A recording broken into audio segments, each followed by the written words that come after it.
നിങ്ങളെല്ലാവരും നോട്ടുകളെല്ലാം കൃത്യമായിട്ട് എഴുതുന്നുണ്ടല്ലോ അല്ലേ? ഓരോ ദിവസവും ഞാൻ ഇടുന്ന ക്ലാസ്സിൻ്റെ അതാത് ദിവസത്തെ ഡേറ്റ് ഇട്ട് നിങ്ങൾ നോട്ട് പ്രിപ്പയർ ചെയ്യണം. ടെക്സ്റ്റ് വെച്ചിട്ട് പിന്നെ ഞാൻ കുറച്ച് നോട്ടൊക്കെ തരുന്നുണ്ട്. ഞാൻ പറയുന്ന കാര്യങ്ങൾ വെച്ചിട്ട് ടെക്സ്റ്റ് വെച്ചിട്ട് പിന്നെ ഞാൻ കാണിക്കുന്ന നോട്ട്, ഞാൻ എഴുതിയേക്കുന്ന നോട്ട് എല്ലാം കൂടെ വെച്ചിട്ട് നിങ്ങൾ ഓരോ ദിവസത്തെ ഡേറ്റിൽ നോട്ട് പ്രിപ്പയർ ചെയ്യണം. അത് തന്നെയാണ് നിങ്ങൾ വരുമ്പോൾ അസൈൻമെൻ്റ് ആയിട്ട് സബ്മിറ്റ് ചെയ്യേണ്ടത്. അപ്പോൾ ഇതെല്ലാം കൂടെ കൂട്ടിയിട്ടിട്ട് അവസാനം ചെയ്യാമെന്ന് വിചാരിക്കരുത്. ഓരോ ദിവസവും നിങ്ങൾ സ്വയമേ തന്നെത്താനെ അവരവർ തന്നെത്താനെ ഉണ്ടാക്കുക, അല്ലാതെ ആരെങ്കിലും ഒരാളിട്ടിട്ട് നോട്ട് പ്രിപ്പയർ ചെയ്ത് ഗ്രൂപ്പിലിട്ട് അങ്ങോട്ടും ഇങ്ങോട്ടും അതെല്ലാം കോപ്പി ചെയ്യുന്ന ആ പരിപാടി വേണ്ടാന്ന് വയ്ക്കുക. അവരവർ തന്നെ സ്വന്തമായിട്ട് നോട്ട് പ്രിപ്പയർ ചെയ്യുക. എന്നാൽ മാത്രമേ നിങ്ങൾക്ക് ഈ ക്ലാസ് ഇഫക്റ്റീവ് ആകുള്ളൂ. അപ്പോൾ അങ്ങനെ തന്നെ ചെയ്യുക. അതാത് ദിവസത്തെ ഡേറ്റ് ഇട്ട് ഓരോ ദിവസത്തെ നോട്ട് നമുക്ക് വരുമ്പം നിങ്ങൾ സബ്മിറ്റ് ചെയ്യണം.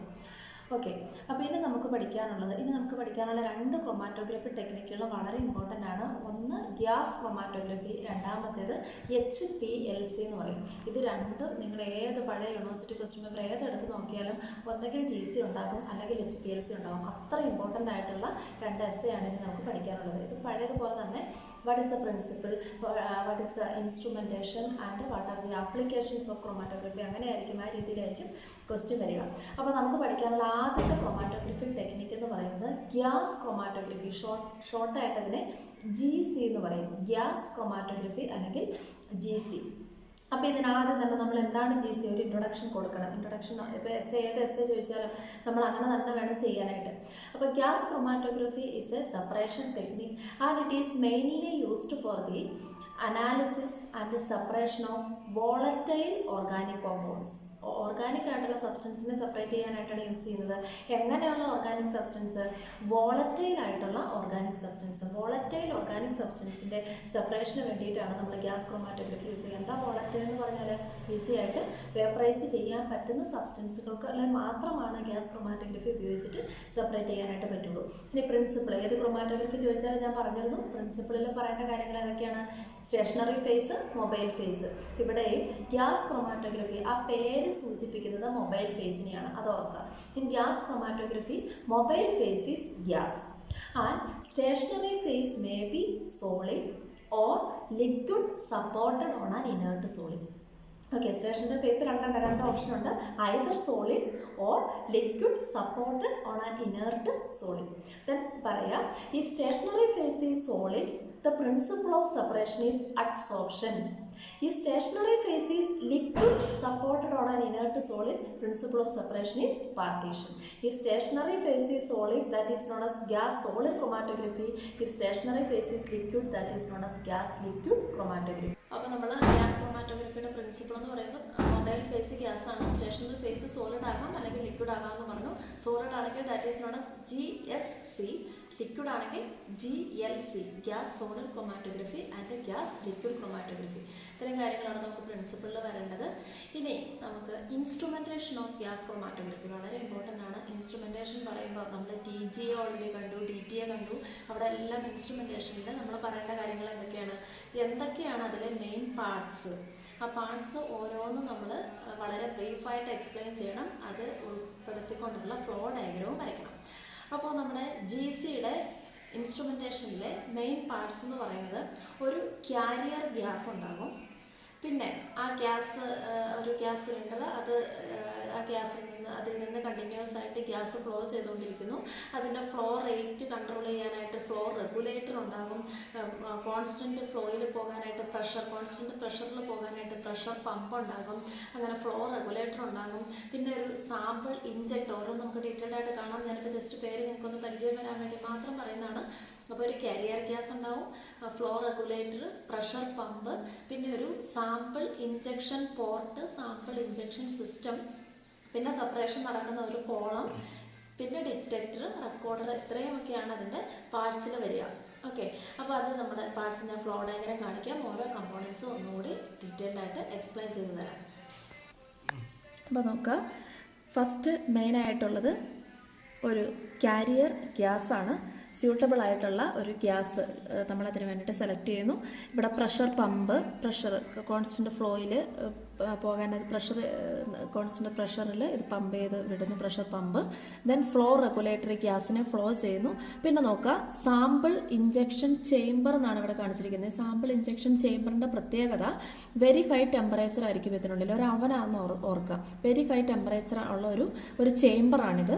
സാമ്പിൾ നമ്മൾ ഇവിടേക്ക് ഇഞ്ചക്ട് ചെയ്യുവാണ്. ഈ സാമ്പിൾ ഇഞ്ചക്ഷൻ ചേംബറിലേക്ക് നമ്മൾ സാമ്പിൾ ഒരു മൈക്രോ സിറിഞ്ച് ഉപയോഗിച്ച് ഇഞ്ചക്ട് ചെയ്യുന്നു.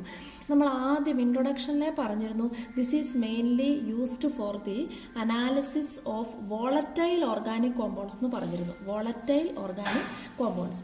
അപ്പോൾ നമ്മൾ സാമ്പിള് ഇഞ്ചക്ട് ചെയ്യുമ്പം ഇവിടെ വെരി ഹൈ ടെമ്പറേച്ചർ ആയതുകൊണ്ട് ലിക്വിഡ് ഫോമിൽ ഇഞ്ചക്ട് ചെയ്യുന്ന സാമ്പിള് ഇവിടേക്ക് എത്തുമ്പോൾ അപ്പോൾ തന്നെ അത് വേപ്പർ സ്റ്റേറ്റിലോട്ട് ആവുകയും ഈ കാരിയർ ഗ്യാസുമായിട്ട് മിക്സ് ആവുകയും ചെയ്യും. ഓക്കെ, ദെൻ ആ മിക്സ് ചെയ്തത് വീണ്ടും നെക്സ്റ്റ് കോളത്തിലേക്ക് നമ്മൾ പാസ് ചെയ്യുന്നു. ഈ കോളത്തിനുള്ളിൽ വെച്ച് സാമ്പിളിൻ്റെ സെപ്പറേഷൻ നടക്കുന്നു. അപ്പോൾ GCയുടെ ഫ്ലോ ഡയഗ്രം നിങ്ങൾക്ക് മനസ്സിലായെന്ന് വിചാരിക്കുന്നു. നിങ്ങളുടെ ടെക്സ്റ്റ് ബുക്കിൽ കൊടുത്തേക്കുന്നതിനെക്കാട്ടിലും അല്പം കൂടി സിമ്പിളായിട്ടുള്ള ഒരു ഫ്ലോ ഡയഗ്രമാണിത്. ഇനി ഓരോ കമ്പോണൻറ്റ് ജസ്റ്റ് ഡയഗ്രം വരച്ച് നിർത്തരുത്. ഡയഗ്രം നീറ്റ് ലേബൽഡ് സ്കെച്ച് ആയിരിക്കണം. ഇനി ഇതിലെ ഓരോ കമ്പോണൻറ്റ്സ് നിങ്ങൾ ബ്രീഫായിട്ട് എക്സ്പ്ലെയിൻ ചെയ്യുക വേണം. അപ്പം നമ്പർ 1, കാരിയർ ഗ്യാസ്. കാരിയർ ഗ്യാസിനെ കുറിച്ച് പറയുമ്പം കാരിയർ ഗ്യാസ് സാധാരണ നൈട്രജനൊക്കെയാണ് കാരിയർ ഗ്യാസായിട്ട് യൂസ് ചെയ്യുന്നത്.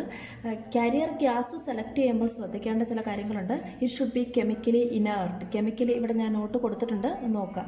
അപ്പോൾ കാരിയർ ഗ്യാസ് എങ്ങനെയാണ്? കെമിക്കലി ഇനേർട്ട് ആയിരിക്കണം. ദെൻ രണ്ടാമത്തെ കണ്ടീഷൻ എന്ന് പറഞ്ഞാൽ it should be suitable for the detectors and the type of sample analysed. ഏത് സാമ്പിളാണോ നമുക്ക് അനലൈസ് ചെയ്യേണ്ടത്, സെപ്പറേറ്റ് ചെയ്യേണ്ടത്, ഏത് മിക്സ്ചറിനെയാണോ സെപ്പറേറ്റ് ചെയ്യേണ്ടത്, ആ സാമ്പിളിനും അവിടെ യൂസ് ചെയ്യുന്ന ഡിറ്റക്ടറിനും അനുയോജ്യമായിട്ടുള്ള കാരിയർ ഗ്യാസ് വേണം സെലക്ട് ചെയ്യാനായിട്ട്. ഇനേർട്ടായിരിക്കണം, പിന്നെ സ്യൂട്ടബിൾ ആയിരിക്കണം, പിന്നെ it should give best column performance. ഈ കോളത്തിനുള്ളിൽ വെച്ചിട്ടാണ് സെപ്പറേഷൻ എല്ലാം നടക്കുക. അപ്പോൾ ഈ കോളത്തിന് ബെസ്റ്റ് പെർഫോമൻസ് തരാൻ പറ്റുന്ന രീതിയിലുള്ള കാരിയർ ഗ്യാസ് ആയിരിക്കണം സെലക്ട് ചെയ്യേണ്ടത്. അപ്പോൾ കാരിയർ ഗ്യാസിനെ കുറിച്ച് അത്രയും പറയുക. Then pressure pump, flow regulator ഒന്നും 2, 3 എന്ന് പറഞ്ഞിട്ട് നമ്പറിട്ട് എഴുതിയതിലും കുഴപ്പമൊന്നുമില്ല. ദെൻ പിന്നെ പറയേണ്ട വളരെ ഇമ്പോർട്ടൻ്റ് ആയിട്ടുള്ള കാര്യം എന്ന് പറഞ്ഞാൽ സാമ്പിൾ ഇഞ്ചക്ഷൻ സിസ്റ്റമാണ്. അപ്പോൾ സാമ്പിൾ ഇഞ്ചക്ഷൻ സിസ്റ്റത്തിലേക്ക് സാമ്പിൾ മൈക്രോ സിറിഞ്ച് ഉപയോഗിച്ച് ഇഞ്ചക്റ്റ് ചെയ്യണമെന്നും പിന്നെ വോളറ്റൈൽ സബ്സ്റ്റൻസിനെ സെപ്പറേറ്റ് ചെയ്യാനായിട്ടാണ് മാത്രമേ ഇത് യൂസ് ചെയ്യാൻ പറ്റുള്ളൂ. അപ്പോൾ സാമ്പിളിനെ നമ്മൾ ലിക്വിഡ് ഫോമിൽ ഇഞ്ചക്റ്റ് ചെയ്താലും ഇതിനുള്ളിലുള്ള വെരി ഹൈ ടെമ്പറേച്ചർ കൊണ്ട് അപ്പോൾ തന്നെ അത് വേപ്പർ സ്റ്റേറ്റിലോട്ട് മാറുകയും ഇവിടെ നിന്ന് വരുന്ന കാരിയർ ഗ്യാസുമായിട്ട് ഇവിടെ വെച്ചിട്ടത് മിക്സ് ചെയ്യുകയും ചെയ്യും. എന്നിട്ട് ഈ കാരിയർ ഗ്യാസ് ആ സാമ്പിളിനെ ക്യാരി ചെയ്ത് കോളത്തിലോട്ട് പോവാണ്. ഈ കോളത്തിനുള്ളിൽ വെച്ചിട്ട് സെപ്പറേഷൻ നടക്കും. കോളത്തിനുള്ളിൽ വെച്ച് സെപ്പറേഷൻ നടന്നിട്ട് ആ സെപ്പറേഷൻ ആ ഓരോന്നും ഇതിനെ ഡിറ്റക്റ്റ് ചെയ്യുന്നു. അപ്പോൾ നമ്മൾ സാമ്പിൾ ഇഞ്ചക്ഷൻ സിസ്റ്റത്തിൽ പറയേണ്ടത് വെരി ഹൈ ടെമ്പറേച്ചർ ആണെന്നും injection pot is heated to a very high temperature which will ensure rapid vaporisation but not thermal degradation. The sample is injected by a syringe into the sample injection pot. ഇത്രയും കാര്യങ്ങൾ നമ്മൾ sample injection സിസ്റ്റത്തിൽ കൊടുക്കുക. Then column explain ചെയ്യണം. കോളമാണ് ഏറ്റവും important ആയിട്ടുള്ള portion. കോളത്തിനുള്ളിൽ വെച്ചിട്ടാണ് എന്ത് നടക്കുക, സെപ്പറേഷൻ നടക്കുക. 2 ടൈപ്പ് കോളംസ് യൂസ് ചെയ്യുന്നുണ്ടെന്ന് ജസ്റ്റ് ഒന്ന് പറഞ്ഞേക്കുക. ക്യാപ്പിലറി കോളവും പാക്ഡ് കോളവും. പാക്ഡ് കോളമാണ് നമ്മൾ സാധാരണ യൂസ് ചെയ്യുന്നത്. പാക്ഡ് കോളത്തിൽ പാക്കിങ് കൃത്യമായിട്ട് ഏതെങ്കിലും അഡ്സോർബൻ്റ് പാക്ക് ചെയ്തതിന് മുമ്പേ നമ്മൾ കോളം ക്രോമാറ്റോഗ്രഫി ഡീറ്റെയിൽഡ് ആയിട്ട് കണ്ടതാണ്. അപ്പോൾ അങ്ങനെയാണ് പാക്ഡ് കോളം. ക്യാപ്പിലറി കോളം എന്ന് പറഞ്ഞാൽ ക്യാപ്പിലറി കോളം ക്യാപ്പിലറി ട്യൂബ്സിനാൽ ഉണ്ടാക്കപ്പെട്ടിരിക്കുന്നതാണ്. ഓക്കെ, പിന്നെ കോളത്തിൻ്റെ മെറ്റീരിയൽ എന്താണ്? സ്റ്റെയിൻലെസ് സ്റ്റീൽ ആകാം, കോപ്പർ ആകാം, നിക്കൽ ആകാം, ഇതൊക്കെ പറയുന്നുണ്ട്. Inner diameter 1.6 to 9.5 millimetre, length 3 metre. നമ്മൾ ഗ്യാസ് ക്രോമാറ്റോഗ്രഫിയുടെ ഇൻസ്ട്രുമെൻറ്റേഷൻ ഫ്ലോ ഡയഗ്രാം കഴിഞ്ഞു. പാർട്സ് 1 by 1 ആയിട്ട് എക്സ്പ്ലെയിൻ ചെയ്യുമായിരുന്നു. Carrier gas, sample injection system, column, പിന്നെ കോളമാണ് ഏറ്റവും ഇമ്പോർട്ടൻ്റ് ആയിട്ടുള്ള സംഗതി. പിന്നെ ഡിറ്റക്ടറും റെക്കോർഡറുമാണുള്ളത്. ഡിറ്റക്ട്സ് എന്ന് പറഞ്ഞാൽ നമ്മൾ സാധാരണ അങ്ങനെ പറയാറുണ്ടായിരുന്നുള്ളൂ. 2 ടൈപ്പ് ഡിറ്റക്ടേഴ്സ് യൂസ് ചെയ്യുന്നുണ്ട്. തെർമൽ കണ്ടക്ടിവിറ്റി ഡിറ്റക്ടറും ഫ്ലെയിം അയോണൈസേഷൻ ഡിറ്റക്ടറും. അങ്ങനെ 2 ഡിറ്റക്ടേഴ്സാണ് യൂസ് ചെയ്യുന്നത്. ഇത് വളരെ അഡ്വാൻസ്ഡ് ആയിട്ടുള്ള ടോപ്പിക്കാണ് ഈ ഡിറ്റക്ടേഴ്സ് എന്നുള്ള സംഗതി. അതുകൊണ്ട് നമ്മൾ ഇതൊരിക്കലും എക്സാമിന് ചോദിച്ചിട്ടില്ല. ഇന്നേ വരെ KTU തുടങ്ങിയതിന് ശേഷം ഇന്നേ വരെ ഈ ഡിറ്റക്ടേഴ്സിനെ കുറിച്ചൊന്നും ഒരിക്കലും എക്സാമിന് ചോദിച്ചിട്ടുണ്ടായിരുന്നില്ല. നമ്മൾ ജസ്റ്റ് ഇതിൻ്റെ പേര് മാത്രമേ പറഞ്ഞു കൊടുക്കാറും ഉണ്ടായിരുന്നുള്ളൂ. പക്ഷേ ഈ ലാസ്റ്റ് എക്സാമിന്, കഴിഞ്ഞ KTU യൂണിവേഴ്സിറ്റി എക്സാമിന് ഇതൊരു 5 മാർക്കിൻ്റെ ക്വസ്റ്റ്യൻ ആയിരുന്നു. Explain the detectors used in GC എന്നുള്ളത്. പക്ഷേ ആൻസർ കീയിൽ സ്കീം തന്നതിൻ്റെ അകത്ത് ജസ്റ്റ് പേര് മാത്രം മെൻഷൻ ചെയ്തിട്ടുള്ളവർക്ക് 5 മാർക്കും കൊടുത്തോളാനും പറഞ്ഞിട്ടുണ്ടായിരുന്നു. അപ്പോൾ അതുകൊണ്ട് ഞാൻ ഇതിൻ്റെ എക്സ്പ്ലനേഷനിലോട്ടൊന്നും പോകുന്നില്ല. ജസ്റ്റ് നിങ്ങൾക്ക് വേണമെങ്കിൽ പഠിക്കാൻ വേണ്ടിയിട്ട് മാത്രം തെർമൽ കണ്ടക്ടിവിറ്റി ഡിറ്റക്ടർ എന്താണ്, ഫ്ലെയിം അയണൈസേഷൻ ഡിറ്റക്ടർ എന്താണെന്നുള്ളത് ബ്രീഫായിട്ട് നിങ്ങൾക്ക് മനസ്സിലാകുന്ന കാര്യങ്ങൾ മാത്രം ഞാൻ നോട്ടായിട്ട് എഴുതിയിട്ടുണ്ട്. ഞാനിത് എക്സ്പ്ലെയിൻ ചെയ്തതിന് സമയം കളയുന്നില്ല. ഞാൻ പറഞ്ഞല്ലോ ഒരു വട്ടം ചോദിച്ചതാണ്, അതുകൊണ്ട് ഇനിയും ചിലപ്പോൾ വേണമെങ്കിൽ ചോദിച്ചേക്കാം. ഓക്കെ, പിന്നെ നമ്മൾ ഗ്യാസ് ക്രൊമാറ്റോഗ്രഫിയിൽ മെഷർ ചെയ്യുന്ന ഒരു സംഗതിയുണ്ട്. TLCയിൽ നമ്മൾ റീടെൻഷൻ ഫാക്ടർ മെഷർ ചെയ്യുന്നത് പോലെ GCയിൽ നമ്മൾ റീടെൻഷൻ ടൈം എന്ന് പറയുന്ന സംഗതി മെഷർ ചെയ്യുന്നുണ്ട്. റീടെൻഷൻ ടൈം അത് TR എന്നാണ് റെപ്രസെന്റ് ചെയ്യുന്നത്.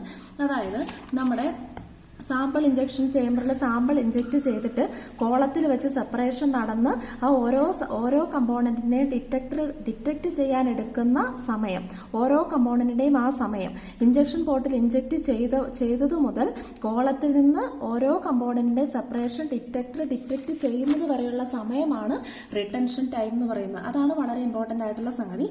Each component in A mixer is carried along the column at A different rate.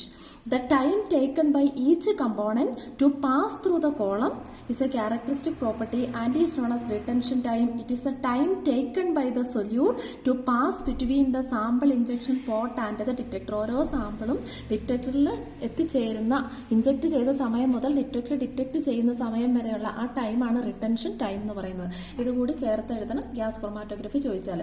അപ്പോൾ പ്രിൻസിപ്പിൾ, ഇൻസ്ട്രുമെന്റേഷൻ, ഫ്ലോ ഡയഗ്രാം വേണം, കമ്പോണൻസ് ഏതൊക്കെയാണ് ഓരോന്നും എക്സ്പ്ലെയിൻ ചെയ്യണം. പിന്നെ പ്രൊസീജിയർ വേണമെങ്കിൽ വളരെ ബ്രീഫായിട്ട് നിങ്ങൾക്ക് പ്രൊസീജിയർ എന്ന ഹെഡിങ് കൊടുത്തിട്ട് എന്നാ സംഭവിക്കുന്നതെന്നുള്ളത്, നമുക്ക് എന്തൊക്കെയാണ് ചെയ്യുന്നതെന്നുള്ളത് നമുക്ക് എഴുതാം. പിന്നെ റിട്ടൻഷൻ ടൈമാണ് ഇവിടെ മെഷർ ചെയ്യുന്നത്. ഇതൊരു ഷോർട്ട് ക്വസ്റ്റൻ ആയിട്ടും ചോദിക്കുന്നതാണ്. അടുത്ത chromatography technique high performance liquid chromatography, HPLC എന്ന് പറയും. High performance liquid chromatography. ഇവിടെ നമ്മൾക്ക് ആദ്യം പ്രിൻസിപ്പിൾ പറയുമ്പം സ്റ്റേഷനറി ഫേസ് എന്താണ്, മൊബൈൽ ഫേസ് എന്താണ്, കാര്യങ്ങളെല്ലാം പറയണം. നമ്മുടെ ഗ്യാസ് ക്രൊമാറ്റോഗ്രഫി വോളറ്റൈൽ ഓർഗാനിക് സബ്സ്റ്റൻസിനെ സെപ്പറേറ്റ് ചെയ്യാനായിട്ടാണ് ചെയ്തത് എങ്കിൽ HPLC നോൺ വോളറ്റൈൽ സബ്സ്റ്റൻസിനെ സെപ്പറേറ്റ് ചെയ്യാനായിരിക്കും. ചിലപ്പം ഡയറക്റ്റ് വാട്ട് ഈസ് HPLC എന്ന് ചോദിക്കുന്നതിന് പകരം suggest any method to separate non volatile organic compound എന്നൊക്കെയായിരിക്കും ചിലപ്പോൾ ചോദിക്കുക. അല്ലെങ്കിൽ ചിലപ്പോൾ suggest any method to separate volatile organic compound എന്ന് ചോദിച്ചാൽ GC എഴുതണം, നോൺ വോളറ്റൈൽ എന്ന് പറഞ്ഞാൽ HPLC എഴുതണം. അപ്പോൾ ഇൻഡയറക്റ്റ് ആയിട്ട് വേണമെങ്കിൽ അങ്ങനെയും ക്വസ്റ്റ്യൻ വരാം. അപ്പോൾ this is mainly used for the separation of non volatile organic compounds. പിന്നെ ഹിയർ സ്റ്റേഷനറി ഫേസ്, ഇതിൻ്റെ പേരിൽ തന്നെ നമുക്ക് മൊബൈൽ ഫേസ് കിട്ടും. ഹൈ പെർഫോമൻസ് ലിക്വിഡ് ക്രൊമാറ്റോഗ്രഫിയാണ്. So mobile phase is liquid, stationary phase may be solid or liquid supported on an inert solid. If stationary phase is solid, principle of separation is adsorption. If stationary phase is liquid supported on an inert solid, principle of separation is partition. Okay, then ഇൻസ്ട്രുമെൻറ്റേഷനിലോട്ട് പോകാം. ഇൻസ്ട്രുമെൻറ്റേഷനിൽ നിങ്ങൾ GCയുമായിട്ട് ഒരുപാട് similarity ഉണ്ട്. ഇവിടെ ഇൻസ്ട്രുമെൻറ്റേഷനിൽ വരുന്ന main components എന്ന് പറഞ്ഞാൽ നമുക്കൊരു സോൾവെൻറ്റ് റിസർവോയർ ഉണ്ട്. നമ്മുടെ മൊബൈൽ ഫേസ് എന്ന് പറയുന്ന ഒരു ലിക്വിഡ് ആണെന്ന് പറഞ്ഞല്ലോ. അപ്പോൾ ആ ലിക്വിഡ് ഏതെങ്കിലും ഒരു പർട്ടിക്കുലർ സോൾവെൻ്റ് ആകാം, അല്ലെങ്കിൽ പല സോൾവെൻറ്റുകൾ കൂടി ചേർന്നിട്ടുള്ള ഒരു മിക്സർ ഓഫ് സോൾവെൻ്റ് ആയിരിക്കും ചിലപ്പോൾ നമുക്ക് മൊബൈൽ ഫേസ് ആയിട്ട് യൂസ് ചെയ്യുക. അപ്പോൾ ഒരു സോൾവെൻ്റ് റിസർവോയർ ഉണ്ടാകും. പിന്നെ നമ്മൾ GCയിൽ കണ്ടതുപോലെ തന്നെ പ്രഷർ പമ്പ്, ഫ്ലോ റെഗുലേറ്റർ, ഇവയൊക്കെ സാധനങ്ങളെല്ലാം ഉണ്ട്. പിന്നെ എക്സ്ട്രാ വരുന്ന വളരെ ഇമ്പോർട്ടൻ്റ് ആയിട്ടുള്ള ഒരു എന്ന് പറഞ്ഞാൽ ഗാർഡ് കോളമാണ്. ഗാർഡ് കോളം എന്താണെന്ന് ഷോർട്ട് ക്വസ്റ്റ്യൻ ആയിട്ട് ചോദിക്കാറുണ്ട്. What is guard column, what is its use എന്ന് ചോദിക്കാറുണ്ട്. അപ്പോൾ guard column is a part involve in the instrumentation of HPLC and guard column is mainly used to remove the contaminants and particulate matter present in the solvent. അപ്പോൾ നമ്മുടെ solvent റിസർവോയറിൽ നിന്ന് പോകുന്ന സോൾവെൻറ്റിൻ്റെ അകത്ത് എന്തെങ്കിലും കണ്ടാമിനൻസോ ഇമ്പ്യൂരിറ്റീസോ ഉണ്ടെങ്കിൽ അതിനെ റിമൂവ് ചെയ്യാൻ വേണ്ടിയിട്ടാണ് എന്ത് യൂസ് ചെയ്യുന്നത്, ഗാർഡ് കോളം യൂസ് ചെയ്യുന്നത്. അപ്പോൾ ഗാർഡ് കോളത്തിലൂടെ പാസ് ചെയ്ത് വരുന്ന നമ്മുടെ മൊബൈൽ ഫേസ് എന്ന് പറഞ്ഞാൽ ഹൈലി പ്യുവർ ആയിരിക്കും. ആ മൊബൈൽ ഫേസിലേക്ക് നമ്മൾ പഴയ GCയിൽ കണ്ടതുപോലെ തന്നെ സാമ്പിളിനെ ഇഞ്ചെക്ട് ചെയ്യുന്നു. ആ ഇഞ്ചെക്ട് ചെയ്ത സാമ്പിൾ മൊബൈൽ ഫേസുമായിട്ട് മിക്സ് ചെയ്ത് ആ മൊബൈൽ ഫേസും സാമ്പിളും കൂടെ മുന്നോട്ട് പോകുന്നു. സോൾവെൻ്റ് ആകാം, അല്ലെങ്കിൽ സോൾവെൻ്റ് 1, സോൾവെൻ്റ് 2, സോൾവെൻ്റ് 3 ഇത് മിക്സ് ചെയ്തിട്ടായിരിക്കും നമ്മൾ മൊബൈൽ ഫേസായിട്ട് യൂസ് ചെയ്യുന്നത്. അങ്ങനെ പ്രഷർ പമ്പ് ഒരു പർട്ടിക്കുലർ ഫ്ലോയിൽ പ്രഷറിൽ പമ്പ് ചെയ്ത് വിടുന്നു. ഫ്ലോ റെഗുലേറ്റ് ചെയ്യാനായിട്ട് കറക്റ്റ് ഫ്ലോ റേറ്റിൽ കടത്തി വിടുന്നു. പിന്നെ ഗാർഡ് കോളത്തിൻ്റെ പർപ്പസ് എന്താണെന്ന് ഞാൻ പറഞ്ഞു. ഈ സോൾവെൻറ്റിൻ്റെ അകത്ത് എന്തെങ്കിലുമൊക്കെ ഇമ്പ്യൂരിറ്റീസ് ഉണ്ടെങ്കിൽ ഗാർഡ് കോളത്തിനുള്ളിൽ വെച്ചത് എല്ലാം റിമൂവ് ചെയ്യുന്നു. എന്നിട്ട് സാമ്പിൾ ഇഞ്ചക്ടർ പഴയതുപോലെ തന്നെ മൈക്രോ സിറിഞ്ച് ഉപയോഗിച്ച് ഇഞ്ചക്ട് ചെയ്യുന്നു. അത് HPLC കോളത്തിലേക്ക് പാസ് ചെയ്യുന്നു. HPLC കോളത്തിനുള്ളിൽ വെച്ചിട്ട് സെപ്പറേഷൻ നടക്കുന്നു. ഈ സെപ്പറേഷൻ നടന്ന ഓരോന്നിനെ ഡിറ്റക്ട് ചെയ്ത് നമുക്ക് റെക്കോർഡർ ഔട്ട്പുട്ടായിട്ട് കിട്ടുന്നു. അപ്പോൾ ഇത് നമ്മൾ ഫ്ലോ ഡയഗ്രം. ഇനി ഓരോ കമ്പോണൻറ്റും എന്താണെന്നുള്ളത് നിങ്ങൾ എക്സ്പ്ലെയിൻ ചെയ്യണം. അപ്പോൾ ആദ്യത്തേത് HPLC മൊബൈൽ ഫേസ് ആണ്. മൊബൈൽ ഫേസ് നമുക്കറിയാലോ, to transport the sample to the system. Pure solvent or combinations of solvents are used. പിന്നെ മൊബൈൽ ഫേസ് റിസർവോയറും കൂടെ ഇവിടെ പറഞ്ഞിട്ടുണ്ട്. റിസർവോയർ സ്റ്റോർ ചെയ്യാൻ വേണ്ടിയിട്ട്. പിന്നെ വരുന്നത് പ്രഷർ പമ്പ് ചെയ്യാനായിട്ട്. ഗാർഡ് കോളം ഷോർട്ട് ക്വസ്റ്റ്യൻ ആണ്.